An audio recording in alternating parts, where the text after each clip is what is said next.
নমস্কার বন্ধুরা, বনশ্রীর kitchen and blogs থেকে সবাইকে স্বাগত জানাই। আজ করে দেখাবো ইলিশ মাছের মাথা দিয়ে চাল কুমড়ো ঘন্ট।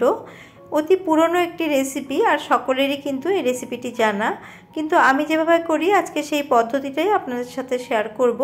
আসুন দেখে নেওয়া যাক আমার আজকের এই রেসিপিটি বানানোর জন্য এখানে আমি একটা ইলিশ মাছের মাথা নিয়ে নিয়েছি আর একটা মিডিয়াম সাইজের চাল কুমড়োর খোসাটাকে ছাড়িয়ে এইভাবে কুচি কুচি করে কেটে নিয়েছি। চাল কুমড়োর খোসা ছাড়িয়ে আমি ভালো করে ধুয়ে নিয়ে তারপরে কিন্তু আমি চাল কুমড়োগুলোকে কুচিয়ে নিয়েছি। আর এদিকে ইলিশ মাছের মাথাটাকে পরিমাণ মতো হলুদ এবং নুন মাখিয়ে আমি রেখে দিয়েছি 10 মিনিটের জন্য। এবার আমি গ্যাসের মধ্যে একটা কড়া বসিয়ে দিয়েছি। এবার আমি কুচিয়ে রাখা চাল কুমড়োগুলো এর মধ্যে দিয়ে দিচ্ছি।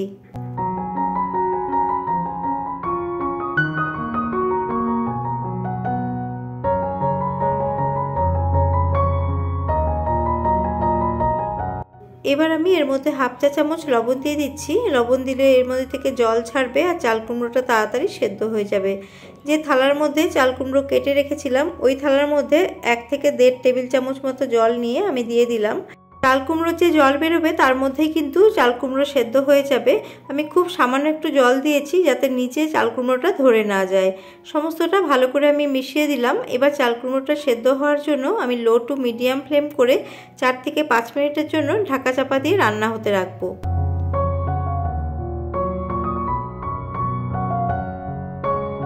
5 মিনিট পর ঢাকা খুললাম, দেখুন কতটা জল বেরিয়েছে। আবারও আমি ভালো করে নাড়াচাড়া করে আবারও আমি ঢাকা চাপা দিয়ে এটাকে রান্না হতে রাখবো।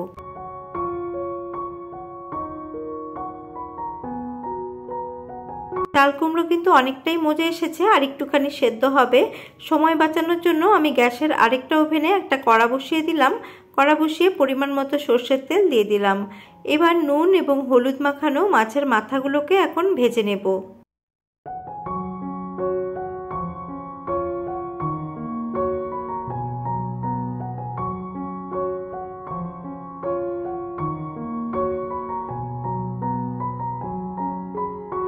এক সাইডে ভালো করে ভাজা হয়ে গেলে মাছের মাথাগুলোকে আমি আরেক সাইডে উল্টে দিচ্ছি আর আমি চেক করে নিচ্ছি চাল কুমড়ো কতটা সেদ্ধ হয়েছে। দেখুন চাল কুমড়ো কিন্তু অনেকটাই মজে এসেছে। আমি একটুখানি চেক করে নিচ্ছি। এখন আর আমি ঢাকা চাপা দেব না, এখন এইভাবে খুলে আমি লো ফ্লেম করে এটাকে আরেকটু সেদ্ধ করে নেব। আর অপর দিকেও কিন্তু মাছের মাথাটা আমার প্রায় ভাজা হয়ে এসেছে। আমি আরেক পিঠে উল্টে দিয়েছি। এদিকে চাল কুমড়োটাও কিন্তু প্রায় সেদ্ধ হয়ে আসছে। এর মধ্যে আমি দিয়ে দিচ্ছি 1/4 চা চামচ হলুদ গুঁড়ো। চাল কুমড়োতে কিন্তু বেশি হলুদ দিলে ভালো লাগে না। আর দিয়ে দিচ্ছি হাফ চা চামচ লাল লঙ্কার গুঁড়ো, আর দিয়ে দিচ্ছি হাফ চা চামচ জিরে গুঁড়ো। খুব অল্প অল্প করেই কিন্তু এখানে মশলা দিয়ে দিয়েছি আমি। এবার আমি সমস্তটা ভালো করে মিশিয়ে নিচ্ছি।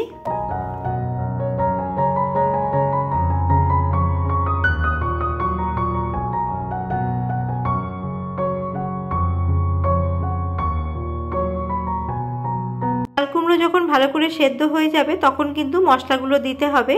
আর এদিকে কিন্তু আমার মাথাটা প্রায় ভাজা ভাজা হয়ে এসছে। আর একটুখানি ভাজা হলে মাথাগুলোকে আমি তুলে নেব।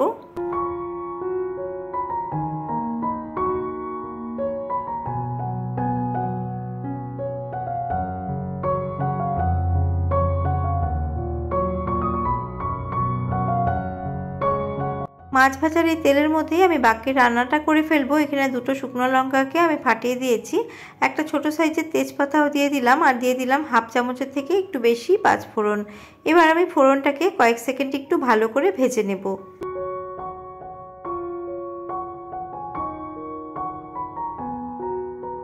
ফোড়ন থেকে খুব সুন্দর গন্ধ বেরোতে শুরু করেছে। এবার আমি সেদ্ধ করে রাখা চাল কুমড়োটা দিয়ে দিলাম। এবার ফ্লেমটাকে একদম লোতে করে খুব ভালো করে ফোড়নের সাথে চাল কুমড়োটাকে মিশিয়ে নেব।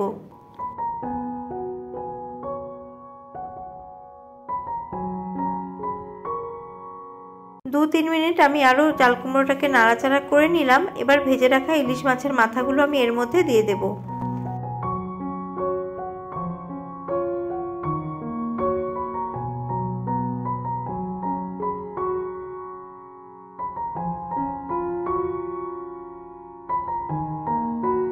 চাল কুমড়োর মধ্যে মাথা থেকে যাতে খুব বেশি কাটা ছড়িয়ে না পড়ে তার জন্য মাথাগুলো কিন্তু আমি একদম ভেঙে দেইনি। এইভাবে আমি দিয়ে ওপরে কিন্তু আবারও চাল কুমড়ো দিয়ে এইভাবে ঢেকে দিচ্ছি। আর এটা ভাপে ভাপে কিন্তু ভালো করে মাথাটা সেদ্ধ হয়ে যাবে। এবার একদম লো ফ্লেম করে ঢাকা চাপা দিয়ে 2 থেকে 3 মিনিটের জন্য আমি রান্না হতে রাখলাম। 3 মিনিট পর আমি ফিরে এসেছি। এই সময়ের মধ্যে কিন্তু মাথাটা অনেকটাই সেদ্ধ হয়ে আসবে। আমি এখন আবারও ভালো করে নাড়াচাড়া করে দেব। এবার আর আমি ঢাকা চাপা দিয়ে রান্না করব না, এবার আমি খোলা রেখে একদম লো ফ্লেম করে আমি অনবরত নাড়তে নাড়তে এটাকে আমি রান্না করব।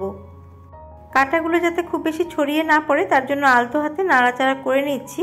আর চাল কুমড়োর মধ্যে যে জলীয় ভাব আছে সেটা কিন্তু এইভাবে নাড়াচাড়া করতে করতেই চলে যাবে, আর ততক্ষণে চাল কুমড়োটা কিন্তু খুব ভালো করে মজে যাবে। আমি চেক করেছি আর একটুখানি লবণ লাগবে, তার জন্য সামান্য একটু লবণ এর মধ্যে দিয়ে দিচ্ছি। আর আপনারা এর মধ্যে এই পর্যায়ে একটু চিনি দিতে পারেন, কিন্তু আমি এর মধ্যে কোনো চিনির ব্যবহার করব না।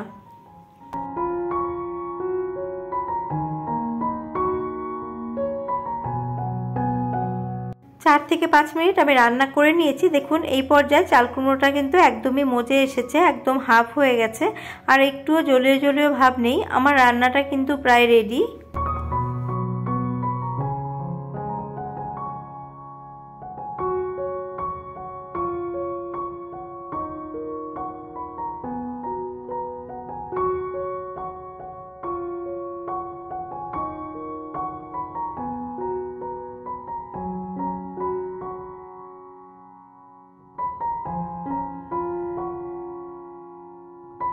ইলিশ মাছের মাথা দিয়ে চাল কুমড়ো ঘন্ট একদম রেডি হয়ে গেছে। আমি এখন আপনাদের সার্ভ করে দেখাবো।